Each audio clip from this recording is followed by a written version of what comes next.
Mary Halvorson is on the line with us today.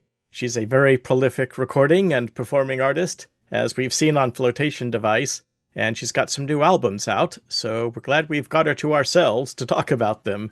Thanks for joining us, Mary. Thank you for having me on the show. Now, we've been over the basics of your biography. Born and raised in Brookline, Massachusetts, went to Wesleyan University. How did you get into music, and how did you get into this music? Um, I guess it started with the violin. When I was about 7 years old, all my friends were playing the violin, so I thought I want to play the violin. So I think it was less born out of an interest in music and more just that's what was cool for me to do at the time. But then once I got started with it, I did really enjoy the violin. And I probably played for about 4 years, just learning Suzuki violin, basic introduction to playing music. But I got kind of bored of playing in orchestras, and then around the time I discovered Jimi Hendrix, and I thought I want to do that. Mm-hmm. So I switched to guitar when I was about 11 years old, and started teaching myself Electric guitar? electric guitar. Yeah, although Uh-huh. there was an acoustic guitar that was my aunt's, I think, that was lying around my parents' house. So I probably played that a little bit, but then I got a black and white Stratocaster. Aha. And I started, yeah, learning Hendrix tunes, Beatles tunes, stuff like that out of tablature books. And of Uh, course, Hendrix played a Stratocaster, a solid-bodied instrument where the sound is all in the amplification. yeah, which is the total opposite of what I play now, but that was my first entry point. So you went to Wesleyan University, but you started as a Biology major. thank you. What made you switch to music? Anthony Braxton, All right, who I know you've had on the show as well. for Yeah, his that's 80th birthday. I mean he's my hero and one of my biggest influences. And yeah, I didn't think I was gonna make music a career. It was really just more of a hobby at the time, but I was so taken with the music program there with his teaching. I think I signed up for everything I could possibly sign up for that he was teaching, and then I ended up dropping my science classes in the first year. In the background, we're hearing your recording of his composition number 52. What was Braxton like as a teacher? Did he give you composition exercises like Nadia Boulanger, or was it more like show and tell? Really, for me, it was learning by doing, by just diving right in and playing his music. I think for me was the biggest thing. We had a one class that he took.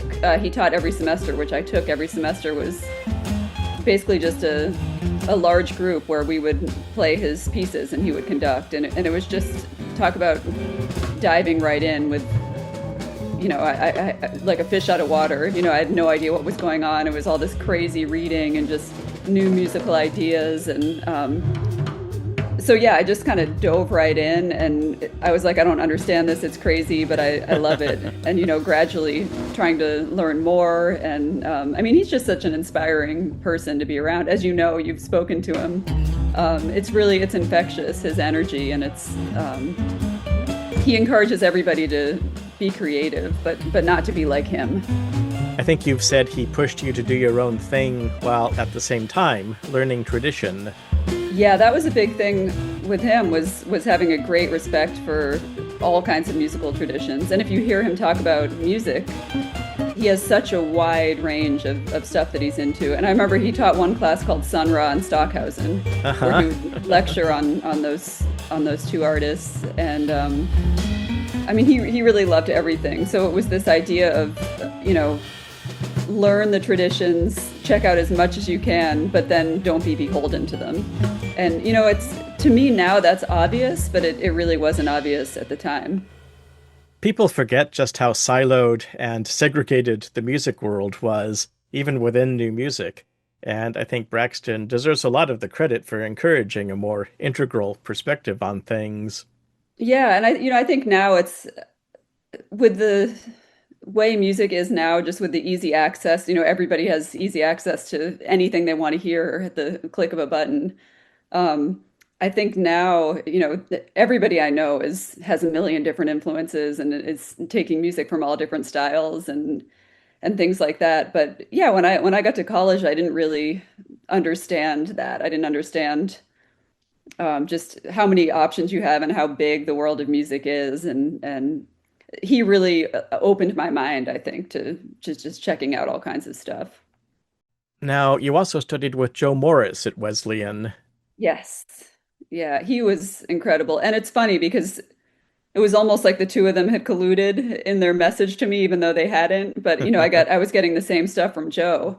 Um, Did you mostly study guitar with him? I studied guitar with him, but when I went into the lessons, I was thinking, oh, I get to play guitar duos with Joe, who's my hero. And Joe's like, I'm not playing guitar, I'm going to play bass because I don't want you to copy what I'm doing. I want you to find your own thing. So most of the lessons, he would play bass and I would play guitar. We did eventually play guitar duets, and we've done that actually quite a bit. But it was a similar thing where the message was like, hey, find your thing, and you're not taking lessons with me to learn how to sound like me. Well, let's talk about how you sound. Time for some guitar talk with Mary Halvorson. You mentioned Hendrix and his Stratocaster, but today you play a very different instrument, a hollow-bodied Guild model, an Artist Award archtop guitar. Is that right? Yes. What attracted you to such a large, clear-toned instrument? I mean, I guess around the time I was getting into jazz guitar and kind of moving away from the Stratocaster, I had a semi-hollow guitar, like an Epiphone Dot, but I was looking for a nicer instrument. And one of my other guitar teachers at Wesleyan, Tony Lombardozzi, who's a great jazz guitarist, he knew I was looking for a guitar, and he said, I know the perfect guitar for you, and it's for sale at a store in New Jersey. Uh-huh. And I really trusted him, so I drove down to New Jersey, and I played it for about 2 seconds. I was like, he's right, this is the perfect guitar. And yeah, I've been playing that guitar for 25 years. But back to your question of what drew me to it, I think in a way it's sort of the influence of the upright bass. Like I love how with upright bass players, you can really hear the acoustic quality of the instrument so strongly, and you can hear the wood and the resonance and the attack. Mm-hmm. So I think having a big hollow body guitar and just getting a really big acoustic sound was something I was always drawn to. And then, of course, you can, it's electric guitar, so you plug it in, you can amplify it, add pedals, add all kinds of things. But just starting with that bass sound, strength of sound actually coming from the instrument is something I've always cared about. In the background, we're hearing Be Clouded from your new duet album with pianist Sylvie Courvoisier, who we also had on the show a few weeks ago. It starts out sounding like Burt Bacharach, to me anyway, but it gets more outside as it goes along, and we can hear the little pitch bends you like to use. Is that a whammy bar or a metal slide, or both? Actually, neither. Neither. Okay. Yeah, the pitch shift you're hearing is although I do love whammy bars, but I've never actually had one on one of my guitars. But I think it's a great sound. But the pitch shifting you're hearing is actually coming from a pedal. So I have a line 6 delay pedal. Ah. And I have it programmed. There's a foot pedal, so I'm controlling that with my feet. So it's basically messing around with delay time. I think I've seen you photographed wearing a metal slide on your ring finger. Oh, I have used slides occasionally, almost more like I'm not a slide guitar player by any means, but I almost use it more as like an effect or like a sonic thing. I can make like buzzy sounds and things like that. And I sometimes do use a slide, but that's not what you're hearing on that track. Okay. Now, this is at least the third time you've recorded duets with Sylvie. Mm-hmm. What attracts you so much to that format? I've always loved the duet format. I think it's just a really nice way. If you have a musician you love and you can just interact with them one-on-one, it's like having a one-on-one conversation with somebody. I think there's something really strong about the duet format, and I've always really enjoyed it. And, with Sylvie, I think often if you have a project, if you feel you have more to say and more to explore, why not keep going with it? So I think over the years, as we've played more and we've also become closer friends, and really enjoyed exploring the possibilities musically of what we can do. So yeah, I think we feel we've gained some momentum with it musically. So it's been a lot of fun to challenge each other to write new pieces for it and kind of try to push the boundaries of what we can do within that format. Sylvie mentioned that the title of this album, Bone Bells, was your idea. Well, it's a line from a novel. Yes, it comes from a Hernan Diaz novel called Trust that I'd been reading, which is a really cool book. It's basically the same story told from four different perspectives. So you kind of see how the truth is sort of malleable and how the same story is told or seen very differently. So it's the Rashomon trope.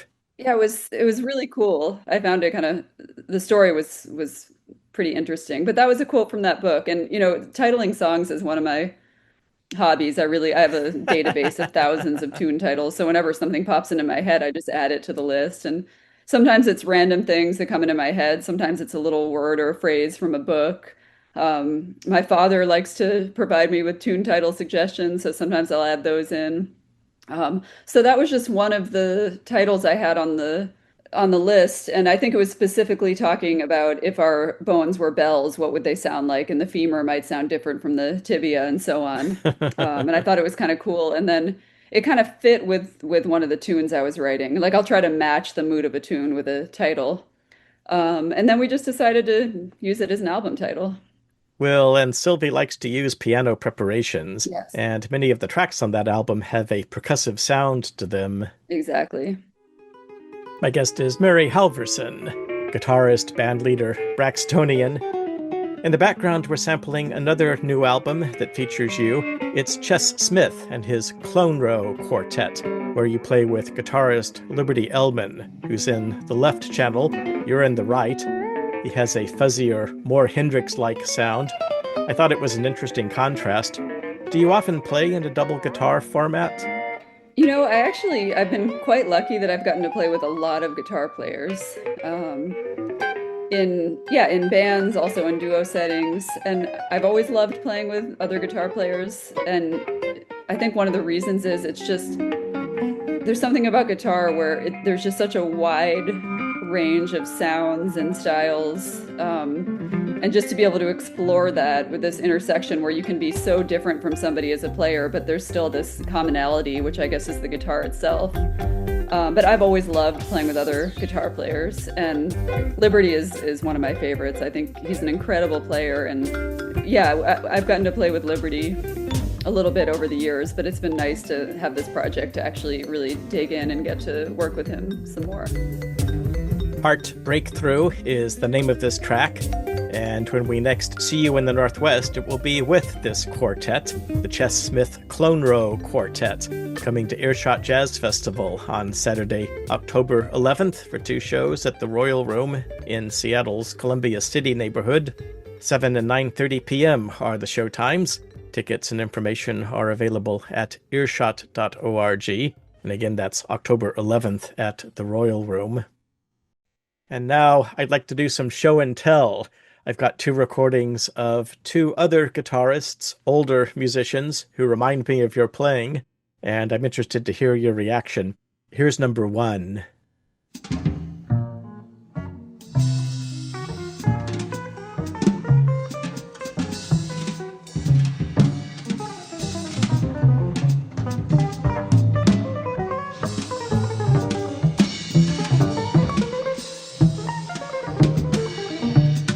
This is great. I love it. This was recorded in 1977 at the height of the New York loft scene, a trio with guitar, drums, and cello in lieu of a double bass, which might give you a clue. This guitarist later became better known for popular music than for experimental jazz, but do you recognize the player? It's funny. I know it's not Joe Morris, but when we were talking about Joe Morris, there's something about the way this guitarist plays with time and almost this elastic sense of time, of almost like a speeding up and slowing down kind of effect. And something about it had a simpatico to me with Joe Morris. But is it Michael Gregory Jackson? Yes, it is indeed Michael Gregory Jackson. And I'm impressed because I don't think you've heard that before. It's from the brand new archival album Frequency Equilibrium Koan Expanded Edition that was released earlier this year. Oh, amazing. Farron Akloff was the drummer, and the late Abdul Wadood was on cello. Oh, that's great. I haven't heard that yet. I'm going to have to go back and listen to the whole thing. It's just beautiful. Michael is another interview victim of ours on Flotation Device. Here's the other selection. It's a guitar synth duo recorded in 1990. A guitarist who said he was influenced by Michael Gregory Jackson. And the tune comes from the Fellini film Juliet of the Spirits. Okay, great.